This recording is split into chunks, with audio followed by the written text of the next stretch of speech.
কোটা সংস্কার আন্দোলন থেকে সরকার পতনের এক দফা দাবি, সব দাবি আদায় হয়ে গেলেও মাঠ থেকে সরে যাননি শিক্ষার্থীরা। আজ পঞ্চম দিনের মতো তারা মাঠে আছেন রাজধানী ঢাকার ট্রাফিক কন্ট্রোলে। ড্রাইভিং অবস্থায় কেউ মোবাইল ব্যবহার করব না, সতর্কতা অবলম্বন করব। ঢাকার বিভিন্ন ট্রাফিক পয়েন্ট ঘুরে দেখা যায় বিভিন্ন মোড়গুলোতে বিভিন্ন স্কাউট থেকে শুরু করে রাষ্ট্রের বিভিন্ন বাহিনী এছাড়া স্বেচ্ছাসেবী সংগঠনের পাশাপাশি সাধারণ শিক্ষার্থীরাও সহায়তা করছেন। আমি হচ্ছে ক্লাস 5-এ।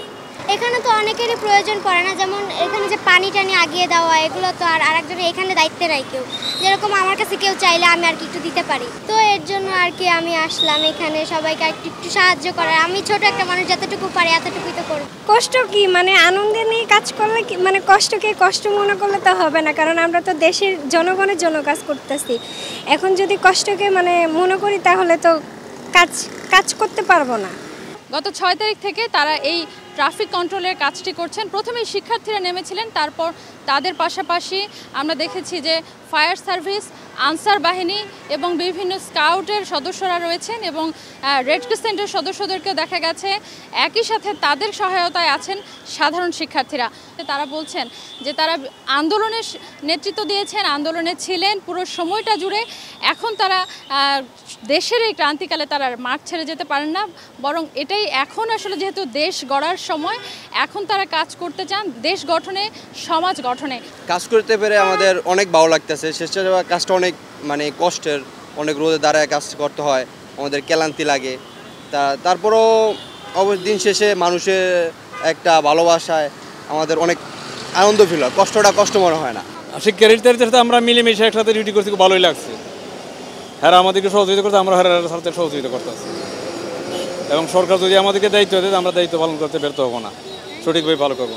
স্বেচ্ছাসেবী বিভিন্ন সংগঠনগুলো থেকে যারা এসেছেন তারা বলছেন যে তারা কোনো রকম শাস্তির ব্যবস্থা রাখছেন না সাধারণ মানুষের জন্য। যারা টুকটাক নিয়ম ভঙ্গ করছেন তাদেরকে বরং তারা সচেতন করার কাজটি করছেন। লাইসেন্সটা চেক দিন, আসলে তা আমাদের অনুমতি নেই, তবে হচ্ছে কি আমরা জাস্ট দেখি তাদের বিহেভিয়ারটা। যদি আমাদের সন্দেহ মনে হয়, এখানে আমাদের প্রভোস্টরা আছেন, এনপিরা আছেন, আমরা তাদেরকে ইনফর্ম করি। এখানটাতে আমরা হচ্ছে তাদের অ্যাওয়ারনেস ক্রিয়েট করতেছি। এছাড়া হচ্ছে কি আসলে তেমন একটা মানে এখন আমাদের কিছু করার নেই। যদি আমি এখন হেলমেট কিনাইতে যাই তাহলে দেখা যাবে যে আমার গাড়িটাকে পার্কিং করিয়ে দেন হচ্ছে আমার হেলমেট কিনতে পাঠাইতে হবে। তবে যেহেতু আমাদের এইসবের কোনো অনুমতি নেই, তো আমরা হচ্ছে গিয়ে অ্যাওয়ারনেসটার দিকেই আমরা বেশি মনোযোগ দিচ্ছি। জরুরি স্বাস্থ্যসেবা হিসেবে সবচেয়ে বেশি গুরুত্ব দেওয়া হচ্ছে অ্যাম্বুলেন্সগুলোকে, যাতে অ্যাম্বুলেন্স খুব দ্রুতই রাস্তা পারাপার করতে পারে এবং কোনোভাবেই রাস্তায় অ্যাম্বুলেন্স দাঁড়িয়ে না থাকতে হয়। যখনই আমরা দেখছি 5 তারিখের পরে যে রাস্তায় হট্টগোল হয়ে যাচ্ছে, গাড়ি অ্যাক্সিডেন্ট হচ্ছে, লেগে যাচ্ছে, নিজের জায়গা থেকে যে যার জায়গা থেকে চলে আসছে। আসার পরে এখন যেই পরিমাণ মানুষ গাড়িতে হাত নাড়াইয়া যায় যে হ্যাঁ ঠিক আছে, কালকে ইভেন আমাদের কালকে সাখাওয়াত স্যার এখানে হাত জায়গায় গেছে। এটা সবচেয়ে বড় পাওনা যে একজন উপদেষ্টা আমাদের এখানে হাত নাড়াইয়া গেছে যে তোমরা ঠিক আছো। এর চেয়ে আর বড় পাওয়া কি আছে? দেশ গড়ার কাজে আমরা সবাই যদি আগায় আসি এভাবে, তাহলে সব কিছুই সম্ভব। স্বাধীন সোনার বাংলাদেশ গড়া সম্ভব যদি আমরা এভাবে স্বতঃস্ফূর্তভাবে আসি। ওই দাবি পরে এখন আমরা ট্রাফিকের জন্য নেমেছি। আমাদের এগুলোতে কোনো কষ্ট নেই, এগুলো আমাদের আনন্দ, আরও এগুলো আমাদের আনন্দ, আমরা আরও আনন্দিত হচ্ছি এগুলো করে। শিক্ষার্থীদের এই চেষ্টাকে সবচেয়ে বেশি সাধুবাদ জানাচ্ছেন সাধারণ মানুষ, কারণ ঢাকার রাস্তায় যারা প্রতিদিন নামছেন তারা আগের চেয়ে এখন সবচেয়ে বেশি সুশৃঙ্খলভাবে চলতে পারছেন। তারা বলছেন এই শৃঙ্খলা ধরে রাখতে হবে। শিক্ষার্থীদের এই চেষ্টাকে অন্তত সম্মান জানিয়ে হলেও শৃঙ্খলা ধরে রাখার কাজটি দেশের সব পর্যায়ের মানুষকে সমানভাবে করতে হবে। আগে দেখা যেত যে কিছুক্ষণ দাঁড়ায় থাকতে হতো, ব্রিজে উঠতে গেলেও নিচে দাঁড়িয়ে থাকতে হতো, আর অনেকটাক্ষণ দাঁড়ায় থাকতে হতো। ওইসব এখন নেই। এরকম জ্যামজটও ছিল বেশি তখন ভিআইপির জন্য, তো এখন ওরকম কিছু দেখতেছি না।